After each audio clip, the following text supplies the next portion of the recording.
네, 온 세대가 복음을 믿고 누리고 전하는 우리 더샘물교회 2부 예배입니다. 우리가 품어야 할 제일 큰 소망이 있다면 그건 바로 우리 예수님을 닮는 것입니다. 우리가 이 소망을 이 찬양 가운데 고백하며 나아갔으면 좋겠습니다. 나는야 주의 어린이, 함께 박수치며 찬양합니다.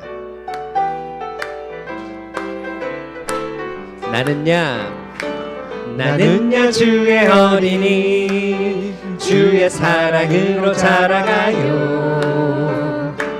나는야 주의 어린이, 주의 말씀 안에 자라가요. 예수님처럼 기도하고 예수님처럼 섬기며 믿음으로 자라가요. 나는야 주의 어린이. 다시 한번 나는야 주의 어린이, 주의 사랑으로 자라가요.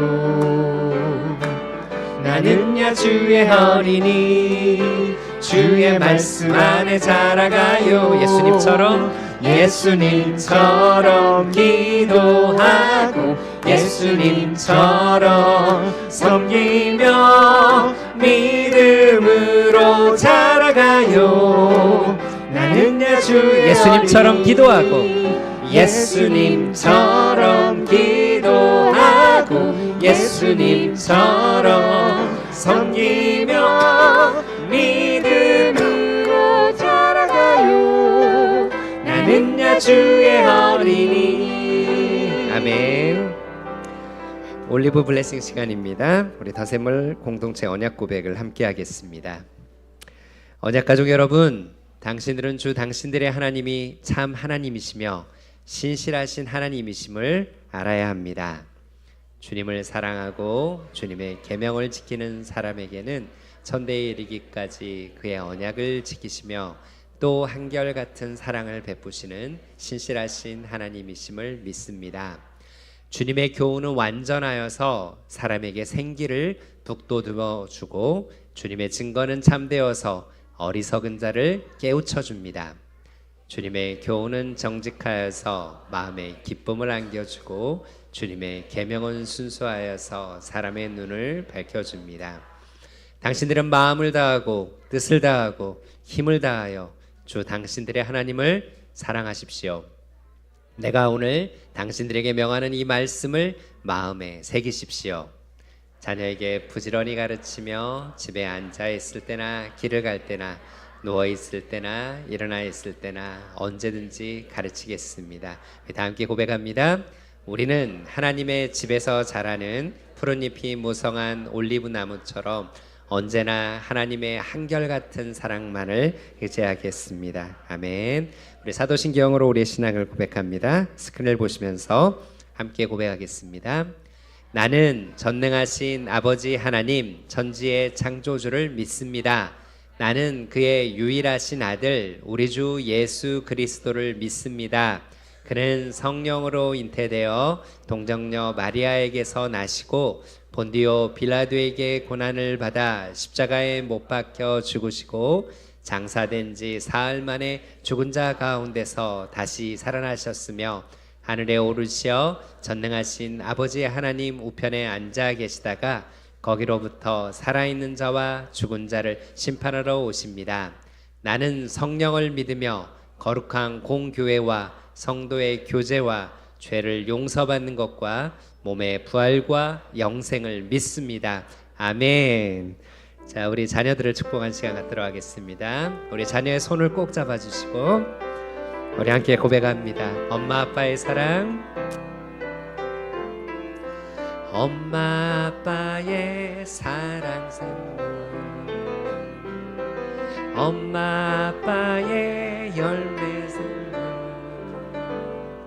하나님 주신 그 사랑으로 널 사랑해.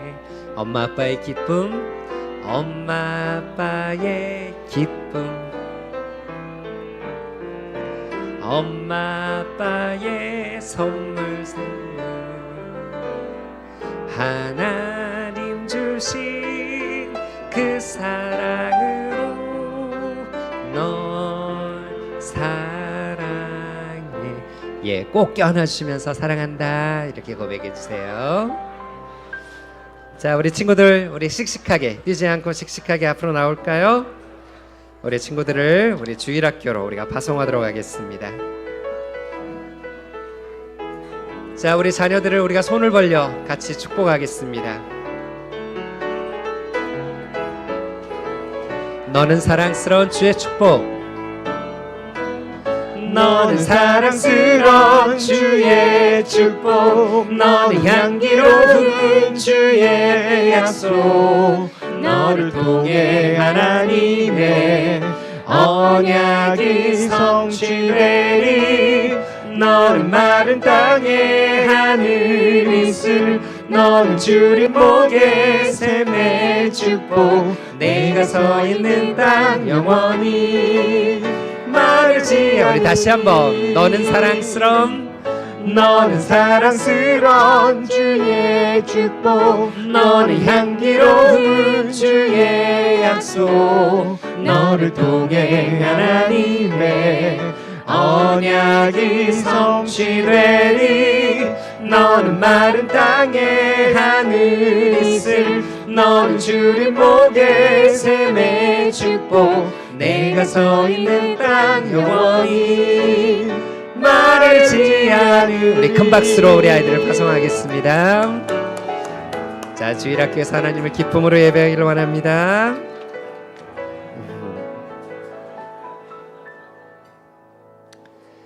네, 우리 가능하신 분들을 우리 함께 자리에 일어나실까요? 우리 함께 주를 찬양하며 나아가기를 원하는데요. 여러분들 오늘 예배 가운데 나오실 때 어떤 마음으로 오셨습니까? 어떤 분들은 감사, 기쁨, 그리고 어떤 분들은 죄송함, 머뭇거림, 아마 여러 가지 감정이 있으실 텐데요. 어떤 마음이든 좋습니다. 잘 오셨습니다. 우리는 자격이 없지만 주님을 힘입어서 우리가 나아갑시다. 우리 주의 보좌로 나아갈 때 이 찬양으로 우리의 마음을 들여 고백합니다. 주의 보좌로, 주의 보좌로 나아갈 때에 어떻게 나가야 할까? 나를 구원한 주의 십자가, 그것을 믿으며 가네. 주의 보좌로 나아갈 때 나 여전히 부족하지만 주의 보좌로 나아갈 나 여전히 부족하나 나 여전히 부족하나.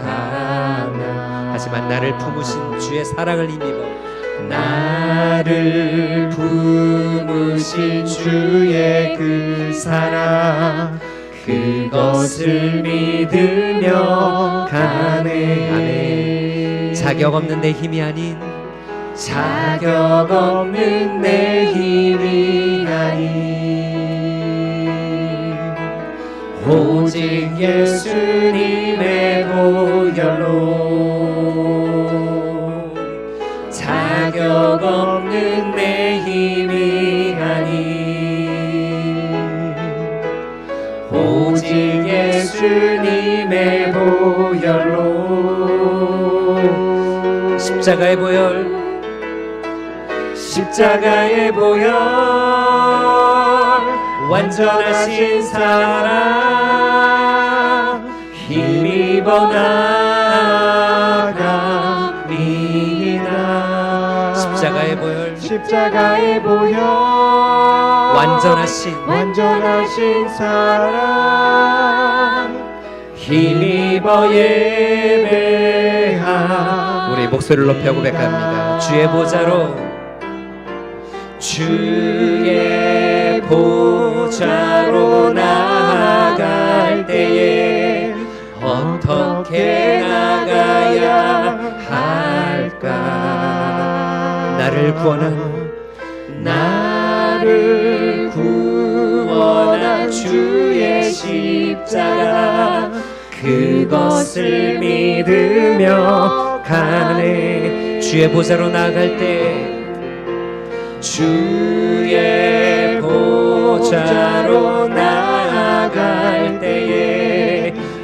나 여전히 부족하나. 하지만 나를 품으신 주의 그 사랑을 힘입어 나를 품으신 주의 그 사랑 그것을 믿으며 가네. 우린 자격 없지만 자격 없는 내 힘이 아니 오직 예수님의 보혈로 오직 예수님의 보혈로 다시 한번 고백합니다. 자격 없는 내 힘이 아니 자격 없는 내 힘이 아니 오직 예수님의 보혈로. 그렇습니다. 주님 십자가의 보혈을 의지하여 십자가의 보혈 완전하신 사랑 힘입어 나아갑니다. 오직 십자가의 보혈 십자가의 보혈 완전하신 사랑 힘입어 우리의 자격 없는 내 힘이 아닌 자격 없는 내 힘이 아닌 오직 예수님의 보혈로. 자격 없는 내 힘이 아닌 자격 없는 내 힘이 아닌 오직 예수님의 보혈로. 우리가 믿음으로 선포하며 나아갑니다. 십자가의 보혈 십자가의 보혈 완전하신 사랑 힘입어 나아갑니다. 십자가의 보혈 십자가의 보혈 완전하신 사랑 힘입어 예배하. 십자가의 보혈 십자가의 보혈 완전하신 사랑 힘입어 나아갑니다. 십자가의 보혈 십자가의 보혈 완전하신 사랑 힘입어 예배하미. 십자가의 보혈 십자가의 보혈 완전하신 사랑 힘입어 나아갑니다. 십자가의 보혈 완전하신 사랑 힘입어 예배합니다.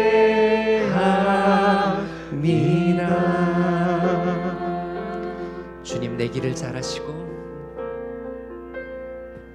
주님 내 길을 잘 아시고 내 걸음 아시네.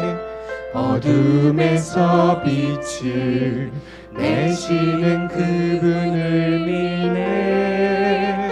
무엇으로 주를 섬길지 어디로 가야 할지 헤매이는 나를 아시고 길을 여시네. 내 삶은 주의 것 내 삶은 주의 것 온전한 신뢰를 주께 드리네. 보이지 않아도 믿음으로 걷네. 주 영광 바라보며 주만 따르네. 우리 처음부터 다시 한번 고백합니다. 주님 내 길을 잘 아시고 주님 내 길을 잘 아시고 내 걸음 아시네. 어둠에서 빛을 내시는 어둠에서 빛을 내시는 그분을 믿네. 무엇으로 주를 섬길지 어디로 가야 헤매이는 나를 아시고 헤매이는 나를 아시고 주가 길을 여시네 내 삶은 주의 것 내 삶은 주의 것 내 삶은 주의 것 온전한 신뢰를 우리 주께 드리네 보이지 않아도 믿음으로 걷네 주 영광 바라보며 우리 주 앞에 고백합니다. 내 삶은 주의 것입니다. 내 삶은 주의 것 내 삶은 주의 것 온전한 신뢰 오직 주께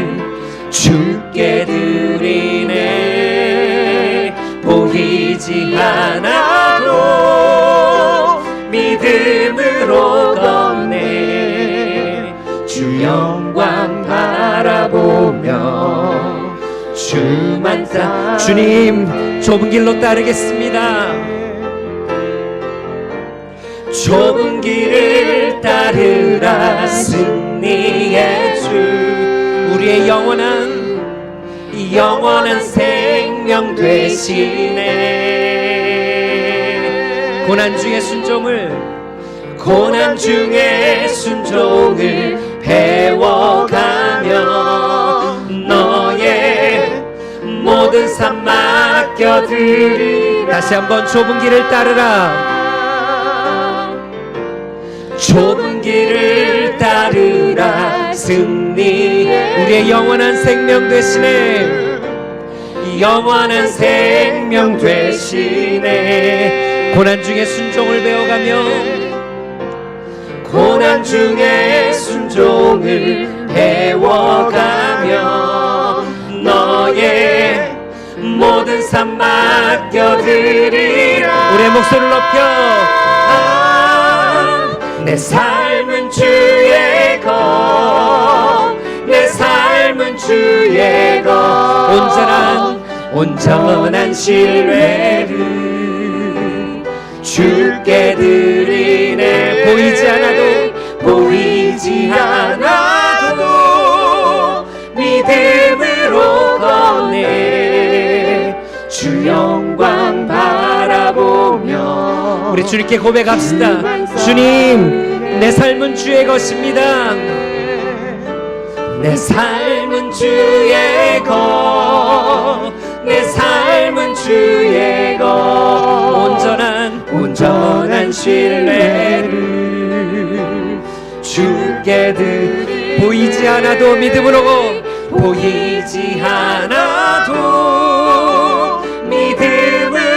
걷네 주 영광 바라보며 주만 따르네 보이지 않아도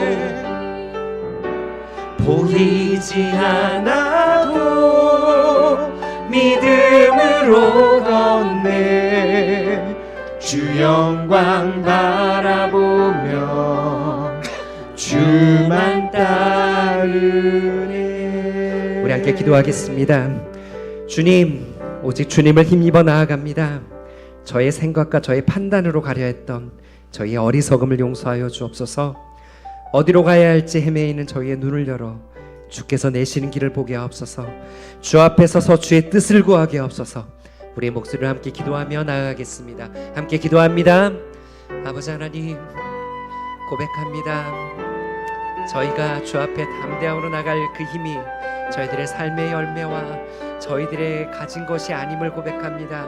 주님 이 시간 주를 힘입어 우리 저희를 사랑하신 그 사랑을 힘입어 주 앞에 나아갑니다. 또한 주 앞에 고백합니다. 제 삶이 온전히 주의 것입니다.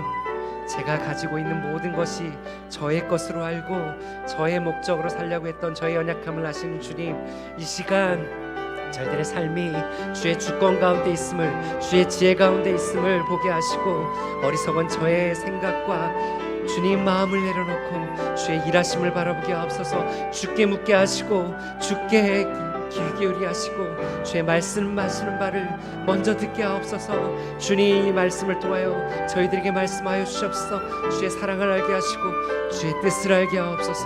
주님 인도하여 주시옵소서.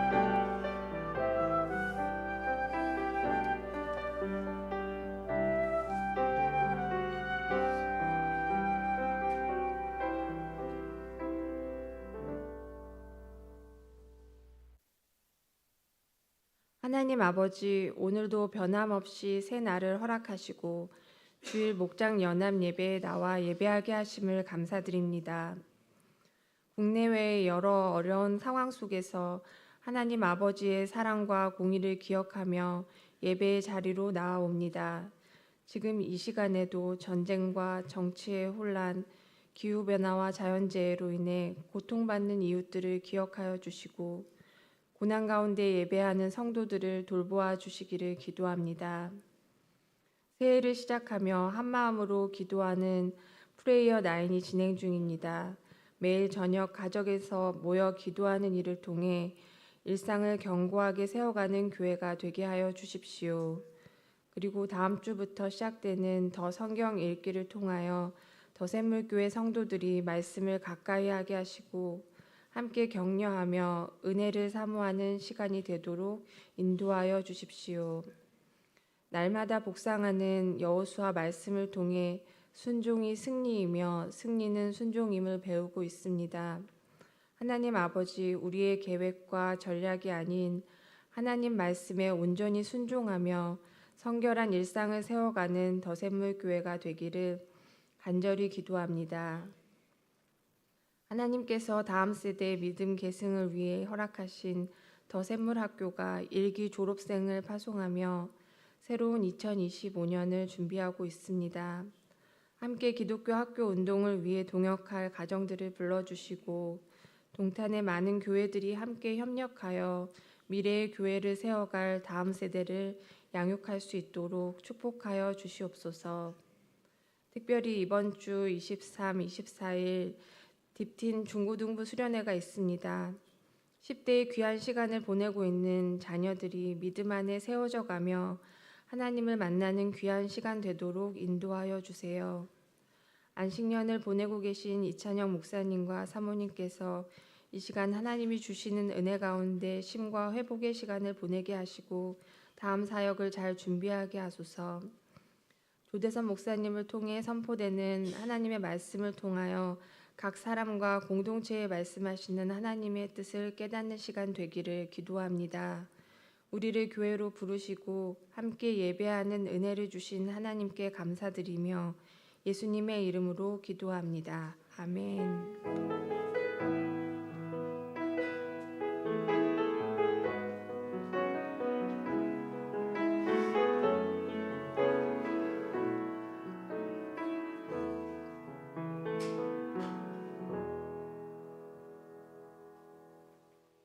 이제 하나님의 말씀을 받겠습니다. 가능하신 분은 자리에서 일어나 주시기 바랍니다. 오늘 하나님이 우리에게 주시는 말씀은 여호수아 9장 1절에서 5절, 15절입니다. 이제 스크린을 보시며 함께 응답해 주시기 바랍니다. 다 함께 하나님의 말씀을 귀 기울여 들으시기 바랍니다. 하나님, 우리가 듣겠습니다. 요단강 서쪽의 야산과 평원지대와 지중해 연안에서 레바논에 이르는 곳에 사는 헷 사람과 아모리 사람과 가나안 사람과 브리스 사람과 히위 사람과 여부스 사람의 모든 왕이 이 소식을 듣고 함께 모여서 여호수아와 이스라엘에게 맞서서 싸우기로 뜻을 모았다. 히위 사람인 기브온 사람 주민들은 여호수아라는 사람이 여리고성과 아이성에서 한 일을 듣고서 여호수아를 속이기로 결정하였다. 그들은 낡은 부대와 헤어지고 터져서 기운 가죽 포도주 부대를 나귀에 싣고서 외모를 사자단처럼 꾸미고 길을 떠났다. 발에는 낡아서 기운 신을 신고 몸에는 낡은 옷을 걸쳤으며 마르고 곰팡이 난 빵을 준비하였다. 그들은 길갈진에 있는 여호수아에게 와서 그와 이스라엘 사람들에게 말하였다. 우리는 먼 곳에서 왔습니다. 이제 우리와 조약을 맺어 주십시오. 이스라엘 사람들이 이 히위 사람들에게 말하였다. 당신들은 우리 근처에 사는 듯한데 우리가 당신들과 조약을 맺을 수 있겠소? 그들이 여호수아에게 말하였다. 우리를 종으로 삼아 주십시오. 여호수아가 그들에게 물었다. 당신들은 누구이며 어디에서 왔소? 그들이 여호수아에게 대답하였다. 종들은 주 하나님의 명성을 듣고서 아주 먼 곳에서 왔습니다. 우리는 주님께서 이집트에서 하신 모든 일을 들었으며 또 주님께서 요단강 동쪽 아모리 사람의 두 왕 곧 헤스본 왕 시온과 아스롯에 있는 바산 왕 옥에게 하신 모든 일을 들었습니다. 그래서 우리 땅에 살고 있는 장로들과 모든 주민이 우리를 이리로 보냈습니다. 우리 기브온 주민들은 종이 될 각오가 되어 있다는 것을 말씀드리고 우리와 평화 조약을 맺어 달라고 하는 부탁을 하려고 길에서 먹을 양식을 준비해 가지고 이렇게 왔습니다. 우리가 가져온 이 빵을 보십시오. 우리가 이리로 오려고 길을 떠났던 날 집에서 이 빵을 쌀 때만 하더라도 이 빵은 따뜻하였습니다. 그러나 보십시오. 지금은 말랐고 곰팡이가 났습니다. 우리가 포도주를 담은 이 가죽 부대도 본래는 새 것이었습니다. 그런데 보십시오. 낡아서 찢어졌습니다. 우리의 옷과 신도 먼 길을 오는 동안에 이렇게 낡아서 헤어졌습니다. 이스라엘 사람들은 어떻게 해야 할지를 주님께 묻지도 않은 채 그들이 가져온 양식을 넘겨받았다. 여호수아는 그들과 화친하여 그들을 살려준다는 조약을 맺고 회중의 지도자들은 그 조약을 지키기로 엄숙히 맹세하였다. 이것은 하나님의 말씀입니다. 아멘. 하나님 감사합니다. 우리가 받겠습니다. 이제 자리에 앉으시겠습니다.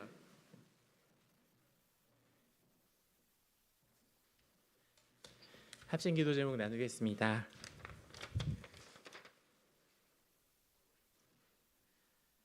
네, 더샘물교회 목장 연합 예배에 참여하신 여러분들을 환영합니다. 하나님의 은총이 늘 함께 하시기를 기원합니다. 저희가 이제 토요일 정도 되면은 예배 안내 문자 링크를 보내드리는데요. 간혹 받지 못해 하시는 분이 계셨던 것 같아요. 요 내용은 교회 홈페이지에서도 확인하실 수 있습니다. 더샘물교회 검색하셔서 홈페이지 들어가셔서 더샘물 소식 그리고 주일 예배 안내 그 부분을 보시면은 주일 예배 주보뿐만 아니라 프레이어 9 또 각종 훈련 신청이나 헌금 안내나 주일학교 안내 등 모든 것들이 다 안내되어 있으니 참고해 주시면 좋겠습니다. 네, 계속해서 2025년 새해 뉴이어 프레이어 9이 계속되고 있습니다. 새해를 시작하면서 가정에서 함께 우리가 하나님을 경배하고 말씀 안에 살아가자 기도하며 축복하는 그런 시간인데 끝까지 1월 내내 진행되고 2월 1일까지입니다. 끝까지 힘써서 이 시간 지키시면서 가정마다 하나님 예배하는 그런 좋은 문화들을 잘 세워가시기를 바랍니다. 네, 더 성경 읽기 광고 한 번 더 또 드리도록 하겠습니다. 1월 27일 월요일부터 12월 26일 금요일까지 총 28주간에 걸쳐서 함께 성경을 읽어가는 일독하는 과정입니다.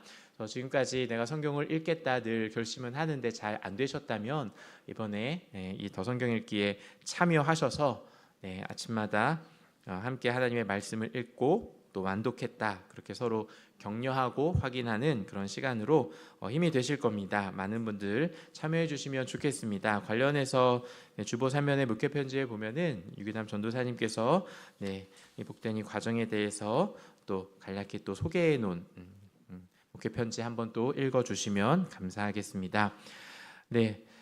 딥틴 중고등부에서 이번 주 목요일과 금요일에 MT와 그리고 외부 집회 참여 진행합니다. 목요일에는 어노인팅이라는 찬양 단체인데요. 어노인팅 찬양 집회에 참여를 하고요. 24일 금요일에는 오후에 함께 교회에서 모여서 말씀을 나누고 또 MT를 갖고 또 저녁에는 기독교 캠프 코리아 집회에 참여하게 됩니다. 요 집회가 끝나고 다시 동탄으로 돌아오면은 꽤 늦은 시간이 되거든요. 그래서 걱정을 했는데 걱정 마십시오. 저희가 다 중고등부에서 아이들 집 앞까지 다 데려다 줄 예정입니다. 마음 놓고 보내셔도 괜찮겠습니다. 부모님들께서 딥틴 자녀를 두신 부모님들께서는 일정 참고하셔서 자녀들 독려해 주시고 모든 일정을 위해서 또 오고 가는 일들 모두 안전할 수 있도록 기도해 주시면 감사하겠습니다. 1월 필독서 헤아려 본 기쁨 요 한 번 더 안내해 드리고 있습니다. 2025년 한 해를 기쁨의 한 해로 잘 만들어 가실 수 있도록 또 이 책을 통하여서 하나님께서 우리에게 알려주시는 것들, 깨닫게 하시는 것들 잘 배워가고 함께 세워져 갔으면 좋겠습니다. 네, 그리고 다음 장면 넘겨주시죠. 네, 예배 순서, 주보 예배 순서 아래쪽에 보면은 목장 나눔 질문이 2가지가 실려 있습니다. 설교 내용을 확인하시고 또 설교 말씀을 토대로 목장에서 나눔을 하실 때 이 질문을 토대로 나누시면 도움이 될 것 같습니다. 네, 이제 말씀 기도하고 말씀 나누도록 하겠습니다. 같이 기도하겠습니다. 하나님, 오늘 우리를 주님의 얼굴 앞에 불러주셔서 감사합니다. 예배 안에서 하나님의 임재를 누리며 하나님을 경배하고 주시는 말씀 앞에 겸손히 순종하며 말씀이 우리에게 가르치는 것이 우리의 삶이 되도록 성령 하나님께서 우리 안에 역사하여 주옵소서. 예수님의 이름으로 간절히 기도합니다. 아멘.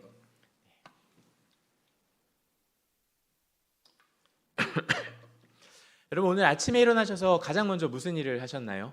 네, 가장 먼저 오늘 유기남 전도사님께서 쓰신 목회 편지의 제목도 눈 뜨고 일어나 가장 먼저 하는 일은 이었죠. 한번 곰곰이 생각해 보시죠. 어떤 일을 하셨나요? 이와 비슷한 질문을 안고 그에 대한 대답으로 책을 쓴 사람이 있습니다.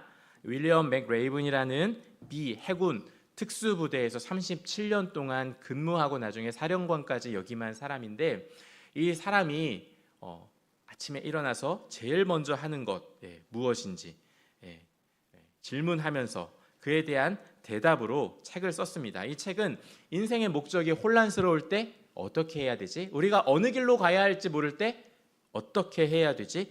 내가 할 수 있는 것이 없다고 생각될 때 어떻게 해야 되지?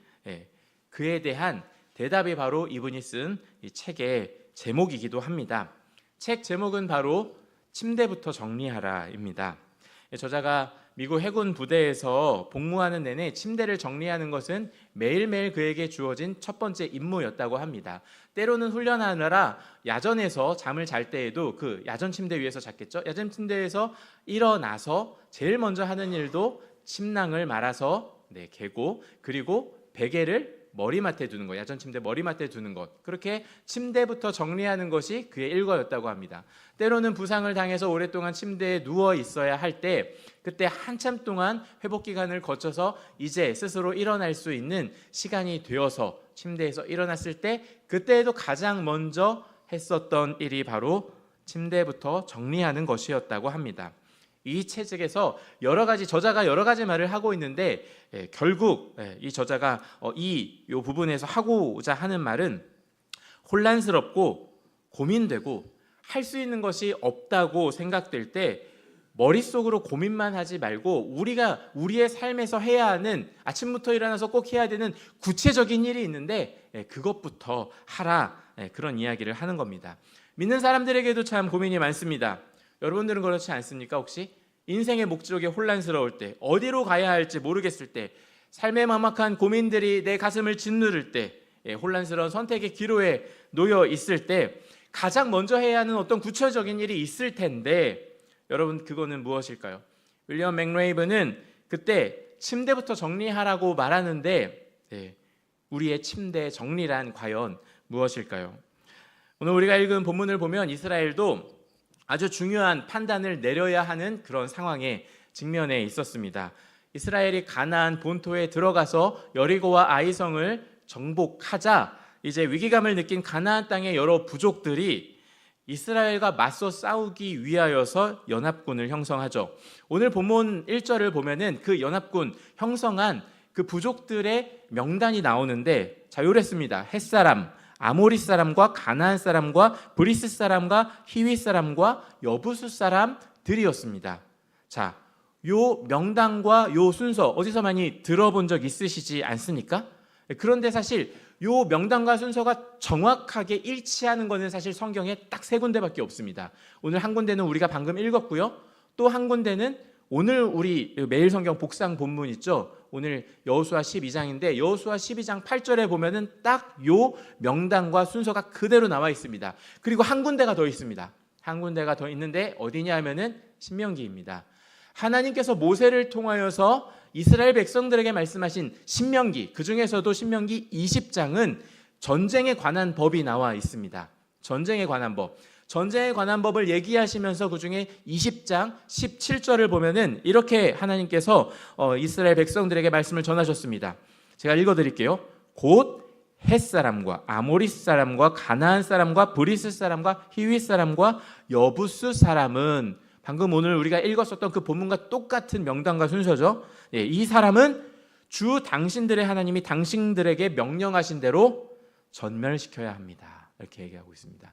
그러니까 하나님께서 일찍이 이스라엘 백성들이 가나안 땅에 들어오기도 전에 이미 신명기에서 하나님께서 이 사람들은 전멸시켜야 돼라고 얘기한 딱 그 부족들이 연합해가지고 이스라엘에게 맞서겠다고 연합군을 형성한 것이죠. 자, 그런데 그 연합군에서 이탈한 사람들이 발생합니다. 그들이 누구죠? 오늘 우리가 읽었던 것처럼 기브온 사람들입니다. 기브온 주민들입니다. 히위 족속 기브온 주민들은 연합군에 합류해서 이스라엘에게 맞서는 것보다 오히려 이스라엘과 화친하고 평화 조약을 맺는 것이 더 합리적인 방법이라고 생각을 했습니다. 그들의 노예가 될지언정, 그들의 종이 될지언정, 그래도 우리가 그들과 어떻게든 화평해야 돼, 화친을 맺어야 돼. 이 기브온 족속이 작은 족속이 아니었거든요. 꽤 큰 족속이었습니다. 굉장한 족속이었습니다. 이후에 나오는 본문을 보면 우리가 그것을 알 수 있거든요. 그런데 이스라엘을 보더니 이 사람들하고는 화친하는 것이 맞는 거야 라고 더 합리적으로 선택했던 거죠.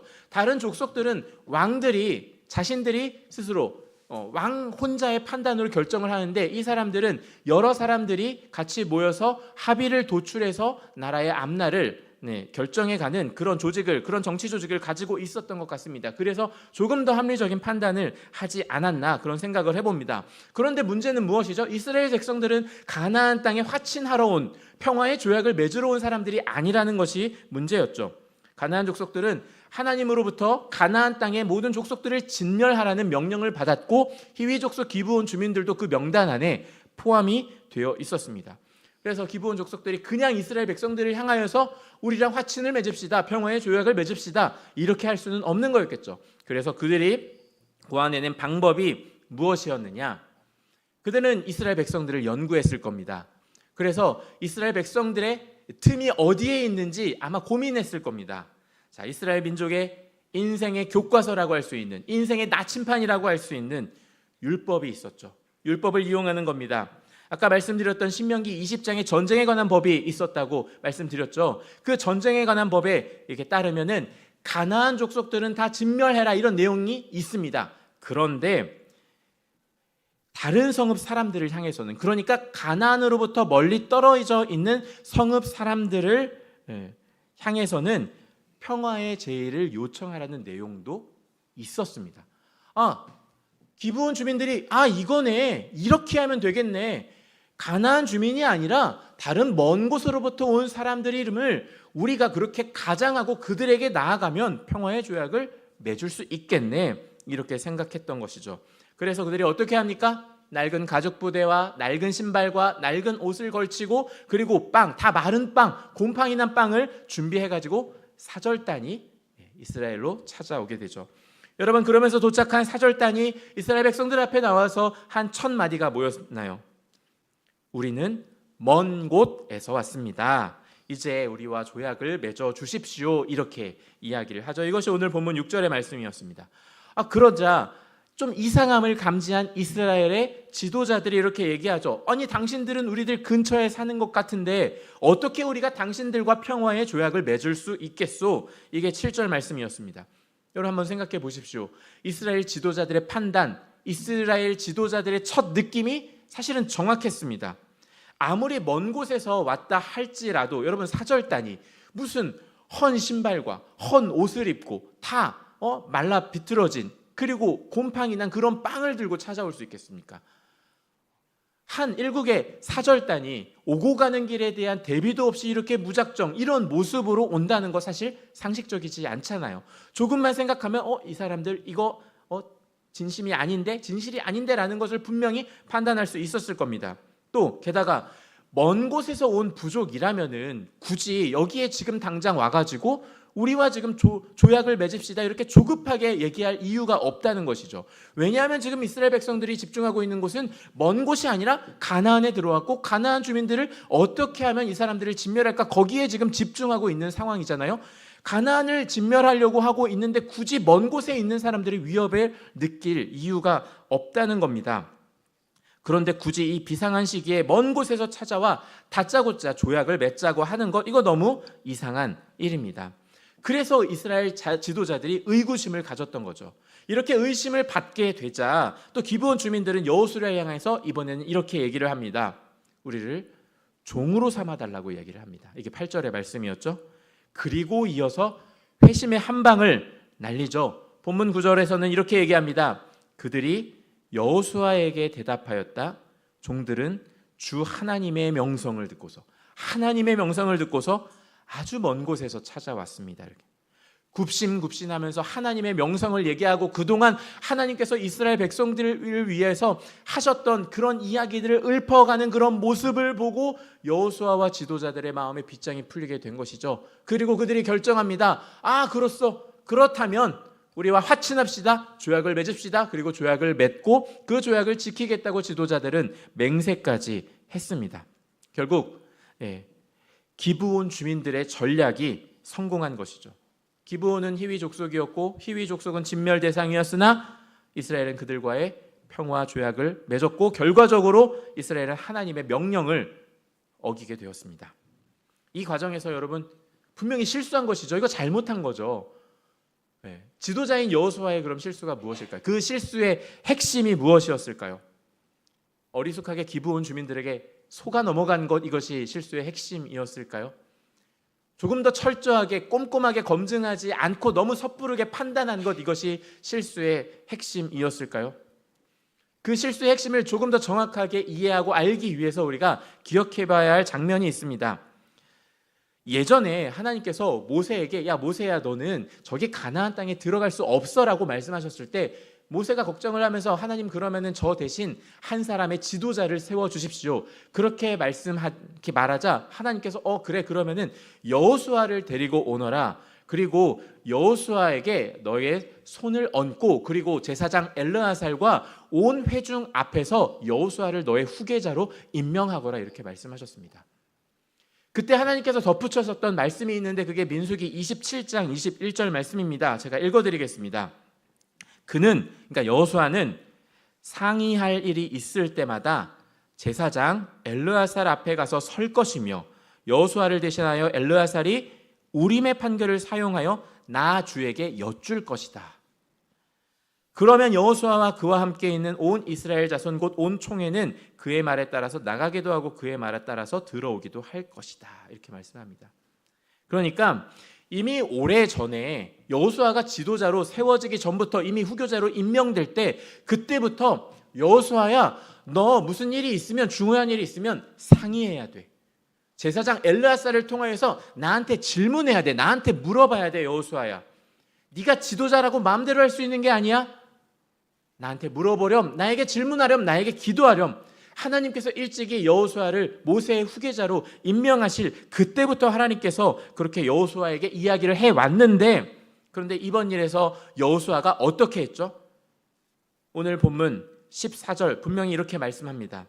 이스라엘 사람들은 어떻게 해야 할지를 주님께 묻지도 않은 채 주님께 묻지도 않은 채 조약을 맺은 거죠.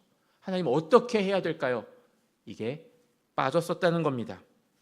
그러니까 여호수아, 성경이 얘기하는 여호수아 실수의 본질이 무엇이죠? 이거는 어리숙하게 기브온 주민에게 속아 넘어갔다는 것 아닙니다. 그것도 실수긴 하지만 섣부르게 판단한 것, 검증을 제대로 하지 않은 것, 이게 실수의 핵심, 실수의 본질이 아니라는 겁니다. 성경은 여호수아야 너 속지 않기 위해서 이렇게 검증했어야 했어 라는 얘기를 하지 않아요. 다만 하나님께 묻지 않았어 라고 분명하게 그렇게 이야기를 하죠. 하나님의 뜻을 가지고 상황을 판단해야 되는데 기도하고 상황을 판단해야 되는데 그렇게 하지 않았었다는 겁니다. 오늘 말씀을 시작하면서 윌리엄 맥레이븐의 책 제목에 대한 이야기를 했습니다. 그는 침대부터 정리하며 자신의 삶의 구조와 체계를 바로잡아 갔다고 그렇게 이야기를 하고 있습니다. 여러분, 우리가 매일의 일상을 살면서 그리고 더더욱 중요한 일 앞에서 우리가 해야 할 첫 번째 일은 무엇일까요? 윌리엄 맥레이브는 침대부터 정리하라고 했는데 성경은 우리에게 하나님께 질문부터 해야 돼, 하나님께 기도부터 해야 돼 라고 우리에게 가르쳐 줍니다. 기도는 우리의 일상의 체계와 구조를 잡아주는 핵심이라고 할 수 있습니다. 여러분, 그것을 가장 잘 보여주는 사람이 누구죠? 바로 예수님 아니겠습니까? 한번 예수님의 삶을 한번 곰곰이 생각해 보십시오. 예수님은 하나님의 본체셔서 굳이 기도할 필요가 없으신 분 같지 않나요? 그럼에도 불구하고 예수님은 정말 예수님의 그 모든 삶, 모든 생애를 기도로 꽉꽉 채워가셨었던 그런 분이시죠. 예수님은 공생의 사역을 시작할 때 세례를 받으셨잖아요. 그 세례를 받으시기 전에 뭐 하셨죠? 기도하셨습니다. 세례를 받으시고 공생의 사역을 시작하시고 나서는 시도 때도 없이 복음서에 등장하는 말이 있죠. 한적한 곳에 가셔서 기도하셨다는 얘기가 계속 나옵니다. 예수님께서 제자들, 12제자를 부르실 때 어떻게 하셨나요? 그냥 예수님의 그 개인적인 통찰을 가지고 너 이렇게 하신 게 아니라 예수님도 기도하시고 제자들을 부르셨다고 말씀합니다. 그것도 밤새 기도하셨다고 얘기를 합니다. 제자들에게 핵심 질문이죠. 너희는 나를 누구라 하느냐? 이렇게 질문하시기 전에조차도 기도하셨다고 합니다. 그때 베드로가 성령의 감동으로 이렇게 대답하죠. 주는 그리스도시요 살아계신 하나님의 아들이십니다. 이렇게 얘기했죠. 그 고백을 듣고 이제 제자들 셋과 함께 산으로 올라가셨는데 그때도 기도하셨습니다. 우리가 잘 아시듯이 예수님께서 체포되기 전에 겟세마네 동산에서 뭐 하셨죠? 뭐 하러 거기 올라가셨죠? 기도하러 올라가셨습니다. 체포되신 다음에 십자가에 달리셨을 때 십자가 위에서도 그 십자가 아래에 있는 사람들을 위하여서 기도하셨습니다. 그리고 마지막 숨이 끊어질 때에도 아버지여 내 영혼을 아버지의 손에 맡깁니다 하면서 기도하시면서 숨이 끊어지셨죠. 예수님은 모든 삶을 기도로 채우셨죠. 기도는 예수님의 모든 삶의 모든 일의 기초였습니다. 여러분, 예수님도 이렇게 기도하시는데 여러분들은 얼마나 기도하세요? 설교 준비하면서 저도 저 자신에게 질문했습니다. 네가 예수님도 그렇게 기도하시는데 넌 이렇게 기도를 안 하냐? 이런 스스로 저 자신에게 그렇게 질문하게 되더라고요. 예수님보다 권능 있는 사람이 여기 아무도 없습니다. 그런데 왜 이렇게 우리는 기도하지 않는 것일까요?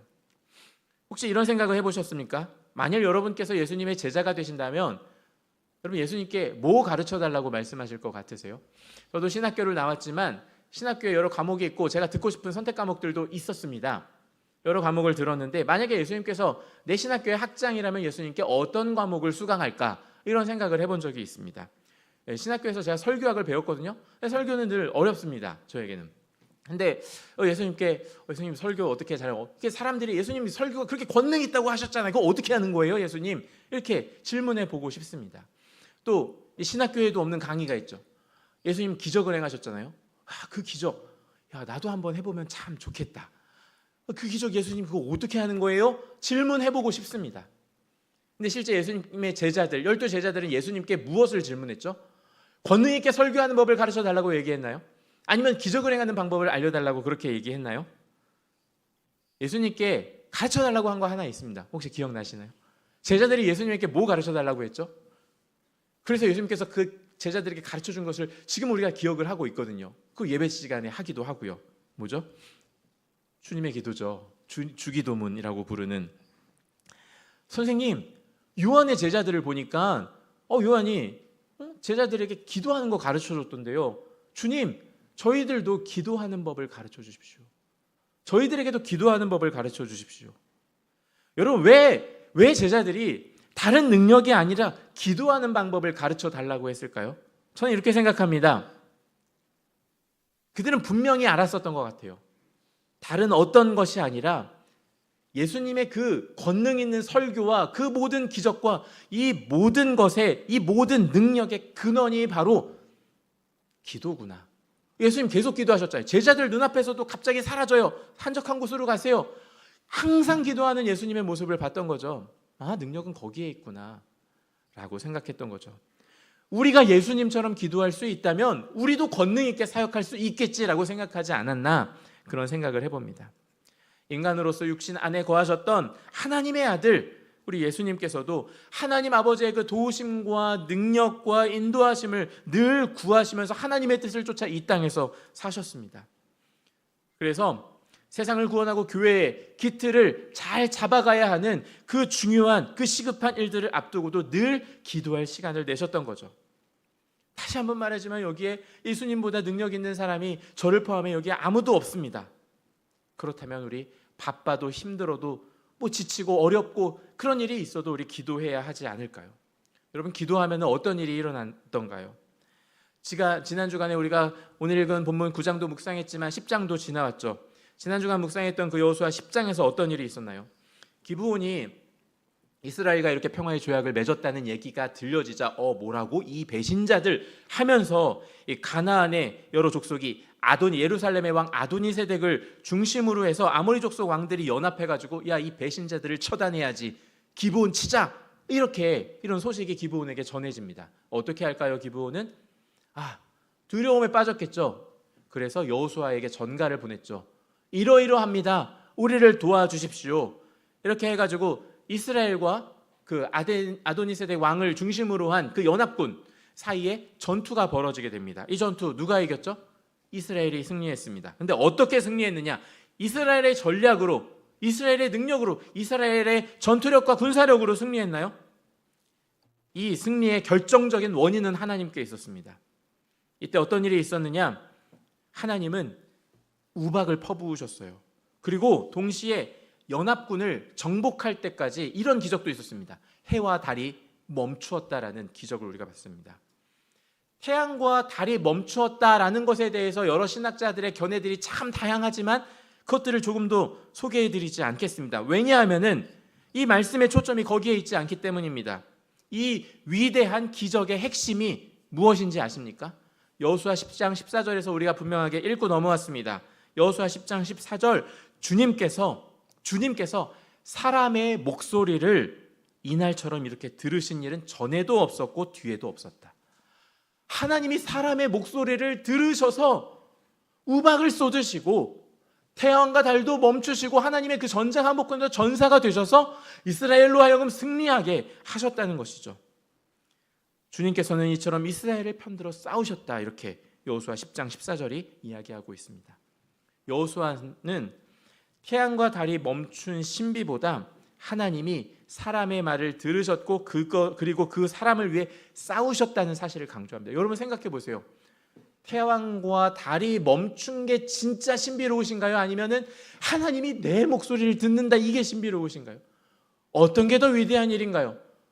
태양과 달이 멈추는 거, 태양과 달을 만드신 분인데 그거 못 하시겠어요? 뭐 당연하다, 저는 그렇게 생각을 믿음으로 그렇게 그냥 받아들여지더라고요. 그런데 그 하나님께서 내 목소리를 들으신다? 이게 기적이지, 이게 신비지, 이게 은혜지, 이게 하나님의 사랑이지. 그렇지 않습니까? 여러분, 성경이 우리에게 가르쳐주는 바는 정말 분명한 것 같습니다. 이번 주간에 우리가 이게 기억하기 좋으라고 딱 둘 다 14절, 9장 14절과 10장 14절을 우리가 기억했으면 좋겠어요. 우리가 오늘 읽었었던 본문의 9장 14절, 여호수아의 실수의 본질, 실수의 핵심을 지적했죠. 뭐였어요? 기도하지 않았다, 주님께 묻지 않았다, 기도하지 않았다, 이게 여호수아 실수의 핵심이었어요. 그게 9장 14절에 나왔고요. 10장 14절에 이스라엘 승리의 그 기적적인 승리의 핵심이 뭐라고요? 10장 14절 방금 말씀드린 대로 하나님이 여호수아의 목소리를 들으셨다, 기도했고 하나님이 들으셨다라는 것, 이것이 승리의 핵심이고 본질이었습니다. 여러분, 기도하면 하나님이 들으십니다. 기도하면 성경은 우리에게 하나님이 우리에게 귀를 기울이신다고 말씀합니다. 경청하신다는 거죠. 경청의 정의가 뭐죠? 여러 가지 정의가 있을 수 있겠지만, 국어사전을 찾아보면 정의가 나오겠지만, 저는 제임스 헌터라는 사람의 이 경청에 대한 정의를 참 좋아합니다.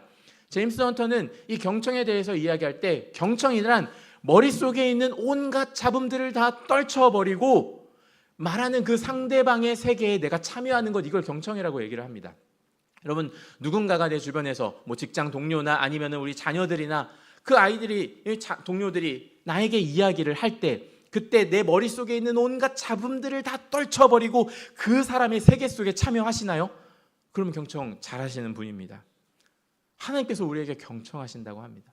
하나님께 우리의 목소리를 들려드리면 하나님께서 우리에게 귀를 기울이시고 우리를 경청하신대요. 경청은 그 사람의 세계 속에 참여하는 거라고 했죠. 여호수아가 하나님께 기도했더니 하나님께서 여호수아가 싸우는 그 전장의 한복판에 참여하셔서 전사가 되셔서 우박을 쏟으시고 태양과 달을 멈추시는 그런 일이 그래서 일어났었던 것이죠. 기도하면 하나님께서 들으십니다. 새벽에 저희 아이들이 자다가 두 아이가 자다가 번갈아 가면서 가끔씩 이럽니다. 갑자기 일어나더니 아빠 쉬마려 이렇게 얘기를 할 때가 있습니다. 소변이 급해서 이제 일어난 거죠. 화장실이 코앞인데 문만 열면 화장실인데 얘네들이 결코 도무지 혼자 가려고 하지 않습니다. 꼭 혼이 자고 있는 아빠를 깨워서 이렇게 갑니다. 지금 새벽 2시든 3시든 4시든 개의치 않고 나 지금 쉬가 마려우니까 아빠가 나를 데려다 줘야 돼. 나를 지켜봐 줘야 돼. 이렇게 얘기하는 것이죠. 그럼 저는 어떻게 할까요? 아니 지금 이게 몇 시라고? 감히 아빠를 깨워? 야, 이 시간에 아빠를 깨우네. 넌 좀 혼나봐야겠다. 화장실이 아니라 저 추운 베란다로 데려가야겠다. 저 이러지 않습니다. 네, 그래 심하렸구나. 그래 아빠가 도와줄게. 예, 같이 가자. 아빠 손잡아줄게. 이리 와. 이렇게 얘기를 합니다. 이게 뭐죠? 우리 예수님께서 말씀하신 바 생선을 달라는데 뱀을 주는 아버지가 없다. 바로 이런 말씀 아니겠습니까? 하나님은 언제나 우리에게 언제 구하든 무엇을 구하든 어떻게 구하든 우리에게 가장 좋은 것을 주시는 하나님이십니다. 하나님 우리의 기도를 그렇게 들으시죠. 지난 주간에 저는 신학교 동기 형님 어머님께서 소천하셨다는 소식을 듣고 저 경남 산청 장례식장에 다녀온 적이 있습니다. 그런데 사실 지난 12월에 이 형님의 아버지께서 소천하셨다는 그런 이야기를 듣고 그때는 이제 온 가족이 같이 장례식장에 다녀왔었는데 날짜도 딱 한 달 만에 1월 12일에 이제 어머님도 돌아가셨다라는 그런 얘기를 듣고 상심이 너무 크시겠다 그런 생각을 하면서 오후에 일정이 끝나고 밤에 이제 장례식장으로 가고 있었습니다. 밤에 장례식장에 가고 있는데 잠깐 휴게소에 멈춰 서 있는데 저에게 또 하나의 부고 소식이 왔습니다. 이제 40이 된 모교회 후배가 하나님을 참 사랑하는 목사였는데 그가 남으로 고생하다가 그날 저녁에 하나님의 부르심을 받았다는 소식이었습니다. 그 서글픈 두 죽음을 마주하면서 삶이 무엇이지? 인생이 무엇이지? 어떻게 살아야 되지? 그런 생각에 잠겨서 운전을 하다가 이제 장례식장에 도착을 했습니다. 발인 직전 날 늦은 밤에 도착했기 때문에 제가 마지막 조문객이었습니다.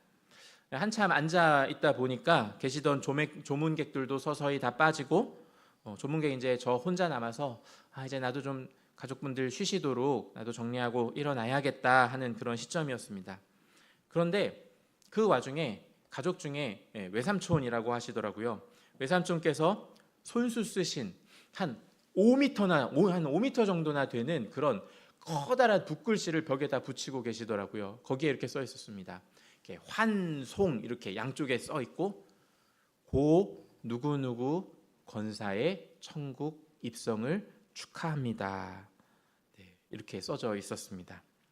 내일 아침에 이제 그 앞에서 발인 예배를 하려고 이제 준비를 하시는 상황이었던 것 같습니다. 그런데 그 발인 예배 준비에 그치지 않고 제가 아는 그 신학교 동기 형님의 큰 누님께서 온 가족을 다 부르셨습니다. 가족이 한 20명 정도 되더라고요. 이제 손자들까지 다 합해서 20명 되는 가족과 이제 가족 아닌 사람은 저 혼자만 남았습니다. 그러더니 갑자기 다 이리 오라고 이렇게 부르시더니 그 앞에서 단체 사진을 찍으시더라고요. 네, 그러면서 저에게 단체 사진을 좀 찍어줄 수 있겠냐고 저에게 핸드폰을 내미시더라고요. 그래서 제가 장례식장에 가서 단체 사진을 찍어드리고 왔습니다. 근데 그 표정이 모두 한결같이 너무나도 밝은 표정으로 사진을 찍으셨습니다. 내 어머니가 내 누님이, 내 할머니가 천국에 입성하셨다는 그 믿음이 온 가족을 붙들고 있구나, 그런 생각을 했습니다. 물론 슬픔이 없다는 얘기가 아닙니다. 슬픔이 없었다는 얘기가 아닙니다. 당연히 가슴 한켠에 짙은 깊은 슬픔이 있었을 겁니다. 그런데 천국 소망, 그 부활의 신앙이, 그 기쁨이 가족들에게 흘러가고 있구나라는 것을 느낄 수 있었습니다. 여러분, 얼마 전에 청룡영화상 시상식 혹시 보셨나요? 시상식은 못 보셨다 할지라도 어떤 한 장면은 많이들 보셨을 거라 생각하는데, 악동 뮤지션 가수 이찬혁이 장래의 희망이라는 노래를 거기에서 불렀죠. 뭐 다 부른 건 아니고 후렴 부분만 좀 나왔었는데, 이 장래의 희망이 뭐죠? 장래의 희망이 내가 앞으로 뭔가 되고 싶다, 이런 장래의 희망이 아니라 장례식 할 때 장래 그리고 희망이라는 단어를 붙여서 장래의 희망이었죠. 이 노래 제목이 왜 장래의 희망이냐? 노래 중간에 이런 가사가 나옵니다. 종종 상상했던 내 장례식엔 축하와 환호성 또 박수갈채가 있는 파티가 됐으면 했네. 왜냐하면 난 천국에 있기 때문에. 그리고 청룡영화상 시상식에서 울려 퍼졌던 후렴구 가사는 이렇습니다. 아니 뭐 무슨 기독교 영화상 수상식이 아니라 청룡영화상 수상식이었어요. 이런 가사가 울려 퍼졌습니다. 할렐루야, 꿈의 왕국에 입성한 아들을 위해 할렐루야, 함께 일어나 춤을 추고 뛰며 찬양해. 할렐루야, 꿈의 왕국에 입성한 아들을 위해 할렐루야, 큰 목소리로 기뻐 손뼉치며 외치세. 마치 그 인생의 마지막 장면, 관 속에 들어가면서 퇴장하는 그것을 굉장히 기쁨으로 표현한 그런 퍼포먼스까지 하면서 그렇게 퇴장을 했는데, 제가 장례식장에서 그 형님 가족들의 사진을 찍어드리면서 그 노래의 현실판을 살짝 엿보는 듯한 그런 느낌이 들었습니다. 신앙이, 믿음이, 부활신앙이 우리의 삶과 동떨어진 이야기가 아니라 신앙이 진짜 우리의 삶을 구성하고 있구나, 진짜 오늘 일어나는 실제구나. 내가 기도하면 달과 해가 멈추고, 그리고 하나님께서 우박을 쏟으시는, 너무 먼 얘기 같은데 그게 여호수아만의 이야기가 아니라 오늘 우리의 일이 될 수 있구나라는 것을 이 가정을 통하여서 느낄 수 있습니다. 그리고 얼떨결에 이제 다 사진을 다 찍어드리고 나니까 저한테 목사님도 같이 와서 사진 한 장 찍고 가세요 이렇게 하시더라고요. 그래가지고 얼떨결에 그 형과 함께 거기에서 저도 사진을 한 장 찍고 왔습니다. 너무 특별한 경험이었습니다. 누군가의 장례식장에 가서 기념사진을 촬영하고 온다? 이런 특별한 경험을 하고 지난 주간에 왔습니다. 그 장례식장에서 또 한 가지, 이제 사모님께서 잠깐 해주신 이야기가 하나의 기억에 남는데요. 신앙이 삶을 형성하고 있고 어른들로부터 그 전통이 자녀들에게도 흘러가고 있구나라는 그런 장면을 느낄 수 있어서 가슴에 깊이 남았었던 그런 이야기입니다. 그 형이 저랑 신학교 동기인데요. 제 소개로 해가지고 제가 처음 사역했었던 그 교회에서 또 함께 사역을 하게 됐습니다. 그런데 형의 집은 산청이잖아요. 서울에서 학교 다니면서 또 서울에 있는 교회에서 이렇게 섬기고, 그러면 언제 집에 가느냐? 집에 갈 수 있는 거는 주일 저녁에 사역이 다 끝나고 밤이 돼서야, 산청에 잠깐 내려갔다가 월요일날 다시 올라와서 다시 화요일부터 학교 수업 듣고 이렇게 했거든요. 근데 그 당시에 이 형이 늦게 신학을 하기 시작해가지고요, 형에게는 자녀들이 있었습니다. 초등학교 저학년 딸과 그리고 유치원 6살, 4살 딸, 아들, 이렇게 세 자녀가 있었는데, 그 힘든 시기에 사모님께서 혼자 이 세 아이를 산청에서 양육을 하고 계셨었거든요. 아이들은 항상 아빠가 오기만을 늘 기다리는 거예요. 그래서 저도 주일날 봤는데 형이 계속 산청에 가는 그 버스표를 예약을 했다가 계속 핸드폰을 보고 있는 거예요. 주일 저녁이 되면 핸드폰으로 예약을 했다가 주일 사역이 이래저래 늦어지면은 또 그걸 취소하고 그 다음 시간 걸 예약하고, 왜냐하면 또 바로바로 해야 돼요. 계속 이렇게 꽉꽉 차가지고 다 거의 대부분 만석으로 갔거든요. 그러다 보니까 형이 그렇게 마음 졸이던 그런 모습들을 봤었는데, 하루는 이 초등학생인 첫째 딸이 그날은 꼭 아빠가 오기를 간절히 바랬던 날이 있습니다. 그날은 형도 아빠 꼭 갈게, 아빠가 이번 주에는 꼭 갈게, 약속해, 이렇게 약속까지 했었던 터였습니다. 그런데 그날도 이런저런 일로 주일 사역들이 늦어지고 더 이상 표가 없어서 이제 아빠가 집에 내려올 수 없게 된 그런 상황이 되었습니다. 사모님이 이제 이거를 딸에게 얘기를 해줘야 되는데 아빠 분명히 오겠다고 약속을 했는데 결국 이렇게 된 거를 어떻게 얘기하나, 안 되겠다, 얘기는 못하겠고 애가 그냥 잘 때까지 기다려야겠다 했는데 아빠가 오니까 딸이 안 자는 거예요. 늦은 시간까지도. 네. 아빠를 기다린다고 잠을 자지 않아서 결국 사모님이 솔직하게 얘기했답니다. 아빠 오늘 사역이 많이 늦어져서 오늘 못 오실 것 같아요. 우리 다음 주를 기다려보자. 이렇게 사모님이 얘기했다고 합니다. 그러니까 딸아이가 실망을 하면서 자리를 피하더래요. 그리고 사모님이 안 보이는 소파 옆으로 가더랍니다. 그래서 사모님은 생각했죠. 아이가 울고 있구나, 속상해서 울고 있구나, 그렇게 생각을 했다고 합니다. 그래서 조금 기다려줬다가 이제 좀 위로해 주려고 그 소파 옆으로 가보니까 아이가 뭘 하고 있었느냐? 기도를 하고 있었대요. 하나님, 우리 아빠 집에 오게 해주세요. 하나님, 우리 아빠 오늘 꼭 집에 오게 해주세요. 우리 아빠 꼭 보내주세요. 이렇게 기도를 하고 있었답니다. 아빠가 집에 왔을까요? 안 왔을까요? 네, 아빠가 집에 왔습니다. 어떻게 왔느냐? 표는 다 매진됐습니다. 핸드폰으로 봤을 때. 근데 일단 모르겠다, 누군가 취소하기를 기다리면서 무작정 터미널로 간 거였죠.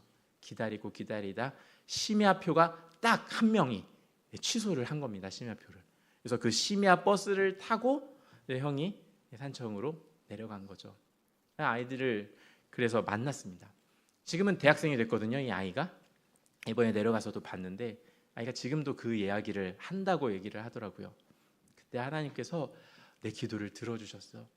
기도하면 하나님께서 들어주셔. 이 이야기를 엄마 아빠한테만 하는 게 아니라 누구한테 할까요? 동생들한테 한다고 하더라고요. 동생들이 중학생, 고등학생인데요. 이 아이들이 그래도 신앙적으로 때로는 신앙적으로 잘 컸거든요. 근데 가끔은 고민하고 방황하고 그런 마음이 있을 때 엄마 아빠가 얘기하기 앞서 잠자리에서 하나님이 말이야 기도하면 다 들어주시고 우리를 사랑하시고 잠자리에서 아빠 엄마에게 얘기하지 못하는 것들까지도 첫째 언니가 되어서 누나가 되어서 이렇게 상담을 해주고 있다고 하더라고요. 이 이야기를 들으면서 기도하면 하나님이 들어주시지, 그런 경험들, 그런 기억들, 그런 추억들을 우리 아이들과 함께 많이 만들어 가야겠다, 그런 생각을 해봤습니다. 여러분, 기도하면 올 수 없었던 아빠가 오나요? 네, 오죠. 올 수도 있습니다. 그런데 어떤 아이의 아빠는 오지 않을 수도 있습니다. 여러분 어떠신가요? 기도하면 기도한 대로 다 이루어지셨나요? 저는 기도했을 때 정말 굵직굵직한 인생의 아주 중요한 고비 때 기도했을 때 하나님께서 분명하게 응답해 주신 것들, 그런 기억들이 분명히 저에게는 참 많이 있습니다. 그런데 제가 기도한 대로 응답되지 않은 기억들도 저에게는 참 많이 있습니다. 그런데 하나님께서 제가 기도한 그대로 응답하지 않으셨을 때에는 저를 가만히 놔두지 않으시더라고요. 기도한 대로 이루어지지 않았을 때의 그 실망을 잘 다룰 수 있는 마음, 하나님 그건 주시더라고요. 최소한. 그리고 기도한 대로 이루어지지 않았지만 또 다른 방법으로 역사하시고 좋은 것을 허락하실 하나님을 향한 기대를 함께 늘 주시더라고요. 여러분 2025년 어떤 해로 만드시겠다는 목표를 세우셨나요? 2025년 어떤 해가 되기를 원하시나요? 기도하는 한 해로 만들어 보시는 건 어떠실까요? 아침에 일어나면 침대부터 정리하듯 먼저 기도하고 하나님 어떻게 할까요? 먼저 묻고 질문하고 일상을 하나님의 뜻을 좇으며 살아가는 것, 유한한 우리의 인생 가운데 이보다 큰 복락, 이보다 큰 기쁨, 이보다 큰 자유가 어디에 있겠습니까? 하나님 어떻게 할까요? 오늘 9장 14절에서 얘기한 것처럼 주님께 묻지 않고 어떻게 해야 할지를 주님께 묻지 않고 얘기했는데 우리는 반대로 하나님 모든 일마다 어떻게 해야 할까요? 어떻게 해야 할까요? 어떻게 해야 할까요? 질문하면서 하나님과 항상 동행하는 우리 모두가 되었으면 좋겠습니다. 이제 가능하신 분들은 자리에서 일어나서 함께 하나님의 부르심, 우리의 헌신과 감사를 담아 찬양하겠습니다.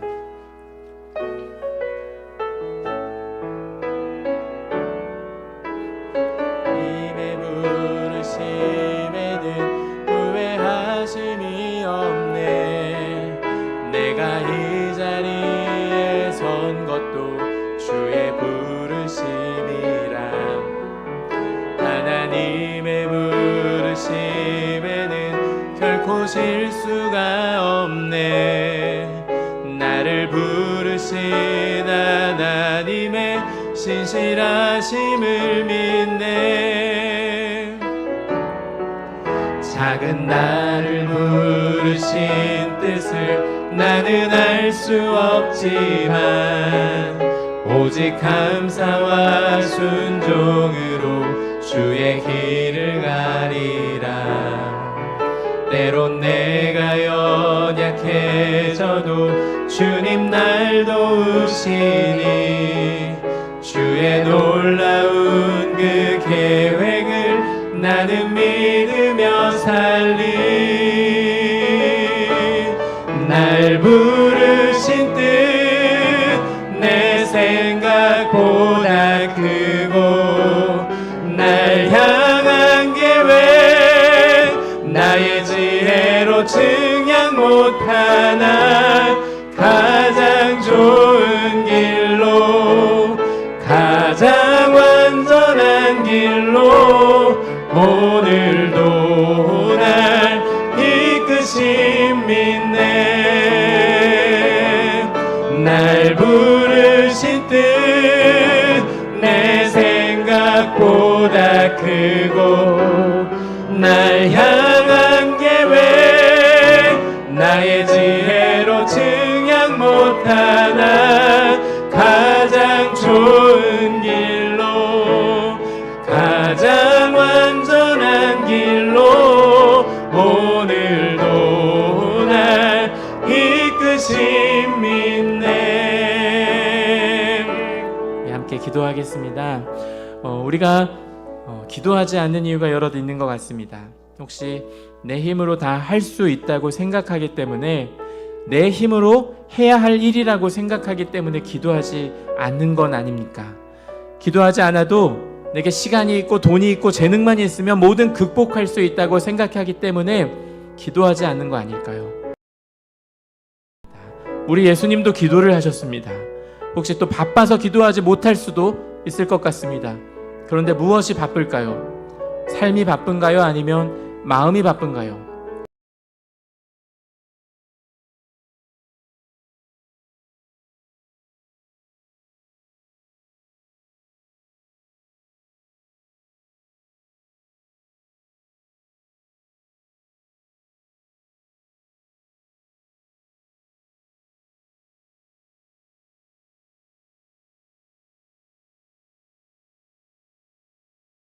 주를 찾는 것 외에 우리에게 답이 없음을 알게 하시고 예수님과 같이 내 삶을 기도로 꽉 채워가게 하여 주옵소서. 기도로 살아가는 한 해가 될 수 있도록, 기도 속에서 하나님을 알아가고 이웃을 섬겨가는 한 해가 될 수 있도록 우리의 기도를 들으시는 하나님께 잠시 같이 기도하도록 하겠습니다. 기도하겠습니다. 우리의 기도를 들으시는 하나님 아버지, 우리의 목소리에 귀를 기울이시고 하나님, 우리가 하나님 앞에 내뱉은 모든 말들을 향해 경청하시는 하나님 아버지, 우리가 기도하면, 우리가 우리의 목소리를 하나님께로 바라면 우리의 삶에 이 한복판에 찾아오셔서 우리의 삶에 참여하셔서 우리와 동행하시고 우리와 함께 하시고 우리를 위해서 전사처럼 싸우시고 하나님, 우리를 위해 일하시며 역사하시는 우리 하나님을 신뢰합니다. 하나님, 기도하지 않고도 잘 살 수 있다는, 기도하지 않고 내가 스스로 할 일이라고 생각하는 우리의 착각 속에서 하나님, 우리가 모두 벗어나게 해주시고, 주님, 나에게 능력 주시는 분, 나의 도움이 되시는 분, 나의 길을 하시는 분, 나의 힘이 되시는 분, 나의 위로가 되시는 분, 오직 하나님을 향하여서 늘 멈추지 않고 기도로 우리의 모든 삶을 채워가는 우리 더샘물 언약 가족들이 되게 하여 주시옵소서. 하나님, 주님께서 내 삶을 섬세하게 이끄시고 인도하실 때 모든 것들을 주님 어떻게 해야 할까요? 주님 앞에 질문하며 나아가는 하나님 우리들이 되게 하여 주시옵소서. 우리의 기도를 들으시는 하나님, 우리는 하나님 앞에서 너무 자주 또 너무 오래 부재합니다. 세상이 써주는 대본을 따라 하나님 없이도 살아갈 길을 열심히 찾기에 바빴습니다. 그러나 하나님, 우리에게 필요한 것은 재물이나 능력이 아니고 바로 우리에게 응답하시는 하나님이심을 다시 고백합니다. 우리의 생각 속에서 기도 없이도 살 수 있다는 거짓된 생각을 깨뜨리시고, 기도 없이 살아가는 무모함을 벗어버리게 하시고, 기도 없이 말하고 행하는 무능력함도 다 내려놓게 하여 주옵소서. 그 어떤 세상의 소식이나 방법들보다 하나님의 뜻에 더욱 예민하게 응답하며 모든 순간 모든 일상이 기도가 되게 하여 주옵소서. 기도 없이 결정하고 기도 없이 시작하고 기도 없이 행동했었던 모든 실수들은 이제 우리의 옛 과거가 되게 해주시고, 이제는 기도로 하나님을 향한 신뢰로 살아가는 우리들 되게 하여 주옵소서. 주님, 오늘도 주님밖에 아뢰 곳 없기에 간절히 기도하는 마음들이 있습니다. 특별히 주님 앞에 멀어진 마음들, 영혼의 깊은 밤들, 차갑고 냉랭한 마음들을 붙드셔서 다시 하나님의 임재와 영광 속에 초대해 주시고 하나님과의 진실하고 깊은 관계로 성장하게 하여 주옵소서. 마음과 몸의 질병으로 아파하는 이들을 위로하여 주시고 죽은 자도 살리신 주님의 손으로 만지셔서 강건하게 회복시켜 주옵소서.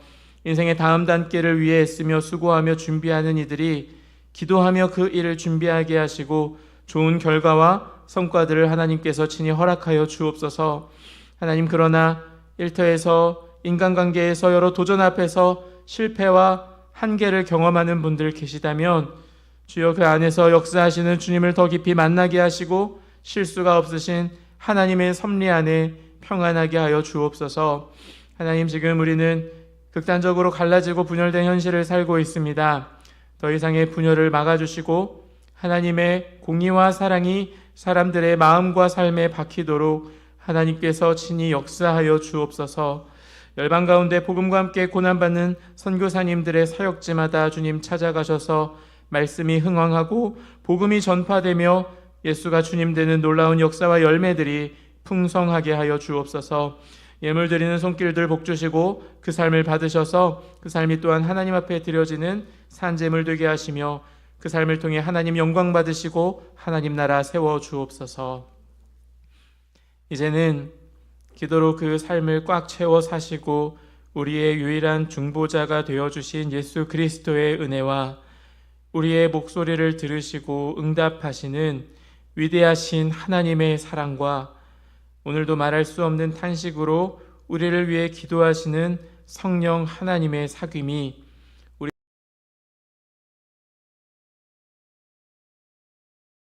또 동역자 된 여러 학교들과 그에 속한 모든 자녀들 그리고 가정들마다 영원토록 하나님께서 함께 하여 주시기를 간절히 축원하옵나이다. 아멘.